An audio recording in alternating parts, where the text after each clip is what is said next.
Hello guys, কেমন আছো তোমরা? আশা করি তোমরা সবাই ভালো আছো। তো আবার চললাম আমরা একটা নতুন ভিডিও নিয়ে। তো আজকে আমাদের আছে বাকরা ঈদ। তো আমাদের তরফ থেকে ঈদ মোবারক। তো প্রথমে আমি এখন মুখ ধুয়ে ফ্রেশ হয়ে যাই। তারপরে মুখ ধোয়ার পর আমি এখন চান করে নিলাম। তারপরে এই আছে আমাদের সুরমা রাখা, সুরমাটা লাগিয়ে নেবো চোখে ভালো করে। লাগিয়ে পর আমার এত কান্না আসছে চোখ দিকে, কি বলবো, চোখ দিয়ে জল বেরিয়ে যাচ্ছে অনেকক্ষণ। কেঁদে আলামারা। আমি এখন রেডি হয়ে কুর্তা পায়জামা পরে সব কিছু পরে আমি রেডি হয়ে এখন বেরিয়ে পড়লাম নামাজ পড়তে যাওয়ার জন্য। তো এখন হয়ে গেল আমি রেডি নামাজ পড়তে যাওয়ার জন্য। তো আমার জন্য আমার আব্বা বাইরে বসে আছে চেয়ার নিয়ে তখন থেকে, যে কখন আসবে কখন আসবে। তো চলো তাড়াতাড়ি আমরা যাওয়া যাক নামাজ পড়তে যাওয়ার জন্য।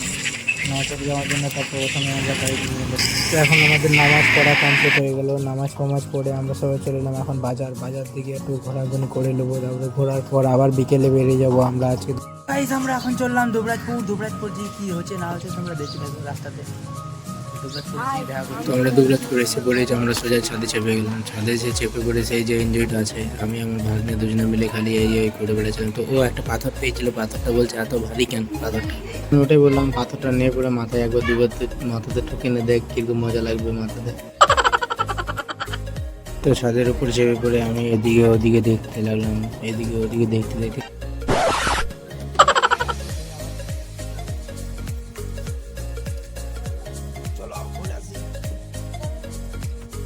তারপর রাস্তা দেখতে পেলাম পাহাড়ের ছেড়ে এত লোক ভিড় হয়েছে যে কি বলবো, আজকে কোরবানির টাইম এত ভিড়, সবাই জানো আমরা। তাই আমি এখন দুবরাজপুর ঘোরা শেষ হয়ে গেলো। তো আমরা এখন চললাম বাড়ি। ভিডিওটা ভালো লাগলে থাকলে লাইক কমেন্ট সাবস্ক্রাইব নিশ্চয়ই করবেন। আবার দেখা হচ্ছে নেক্সট ভিডিওতে, বাই।